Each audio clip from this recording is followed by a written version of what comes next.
Hello, you're watching Telecom TV. I'm talking with Heather Kirksey, who is VP Community and Ecosystems with the Linux Foundation. Heather, great to see you. Thanks for talking to us, as usual. It is always awesome to see you as well, Martin. That's very kind of you. Let's get straight to it, shall we? How did the Linux Foundation pull together all the diverse components, the different companies, the different elements, more than 80 community volunteers to build this first of its kind 5G cloud native demo? Through the power of community, quite frankly, bringing that many people together is obviously it's a logistical challenge. I want to send a shout out to Brandon Wick on my team, who did a lot of that project management legwork. But really, I think it's because we do have a strong framework in place around our ability to collaborate, our ability to debate and come to agreement. We had lots of conference calls. We had lots of discussion over email. We had multiple repos where people were contributing on code. But really, I think it's because, we believe, and obviously the participants in this demo believed, that the power of this many people working to make something happen is always going to be greater than the power of one. So Heather, I guess you having said that, the partners and the ecosystem that you have must have been vitally important to this whole process. Absolutely. I mean, we at the Linux Foundation are here to facilitate, elevate, and, get the word out.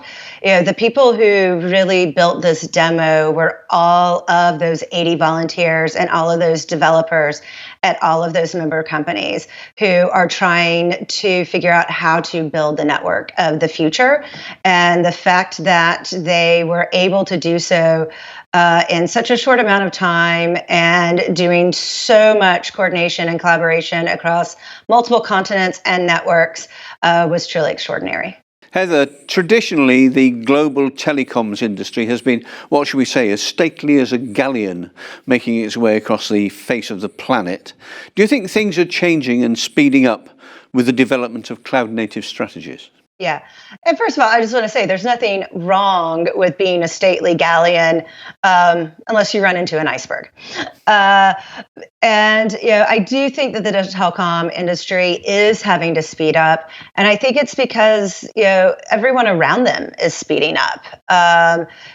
Things like CI/CD, fast rollouts, the experimentation that some of the hyperscalers that are really trying to move into their space means that they really do need to move more quickly. On the other hand, I think that there is something to be said about a little more intentionality, shall we say, about the decision-making process, as long as it's, there's a difference between, moving gracefully and purposefully ahead and, being dead in the water. Thanks, Heather. That was a great answer.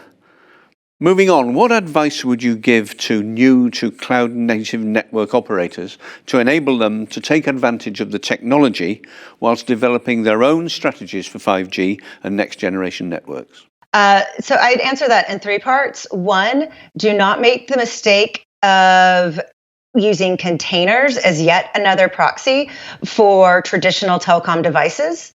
Two, related to that, embrace more application-oriented cloud-native design paradigms. And three, embrace CI/CD, in other words, the continuous integration and continuous delivery method of application design and deployment. The industry's been building out virtual network functions for more than 5 years now. Sometimes it seems like a lifetime, in fact.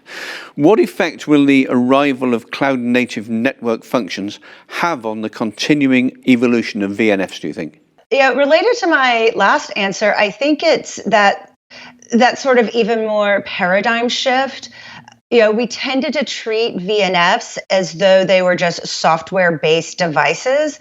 I think in cloud native, we're really going to start moving to that true application-oriented and agility-oriented way of doing business that NFV originally promised us. We're also going to have to figure out a lot of new technologies, and we're going to have to figure out how that impacts our operations as well as our skill sets and culture. Thank you. What role does the OPN Fe Verification Program, or OVP for short, play for the industry, do you think? In the context of NFV and that softwareization journey, OVP has provided the ability to still provide that level of risk management and confidence to service providers that the applications and products coming into their networks have gone through some level of testing. What I think is very interesting, and we're actually kicking off an initiative around this next week, is how that needs to evolve and how we need to really use compliance and verification in cloud native to help our operators have both that sort of agility and application orientation while still being able to meet regulatory requirements and interoperability needs. Referring back to the 5G cloud native demo, where do you see this proof of concept evolving in the future? Several ways. I think that one thing that I want to say that's not so much the demo evolution, but I'd like to see everything that we learned and the code that we wrote, which was more in an ad hoc demo fashion, get more mainstreamed and operationalized within our open source project. And especially those learnings help us with our work as we define cloud native NFV and implement that in open source. So that's one answer that's more about how to evolve the work, less than about the demo. On the demo side, I think that we'd like to look at ONAP integration. I think that we'd like to look at making it even more real world. I think we'd like to see more CNFs in there. Also, we did identify a number of areas where we'd like to see the cloud native, Kubernetes, CNI, network service mesh, Multis.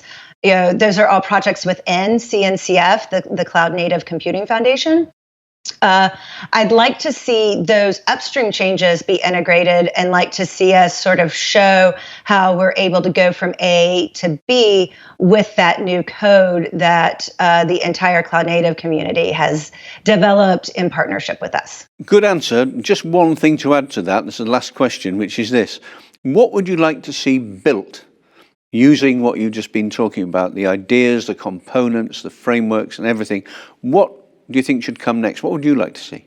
Yeah, this builds on what I just said, but I would like to see things operationalized in the releases coming out of CNTT, OPNFV, ONAP going forward. I would like to see the upstream challenges that we identified actually get realized in code that turns into Kubernetes and other related project releases.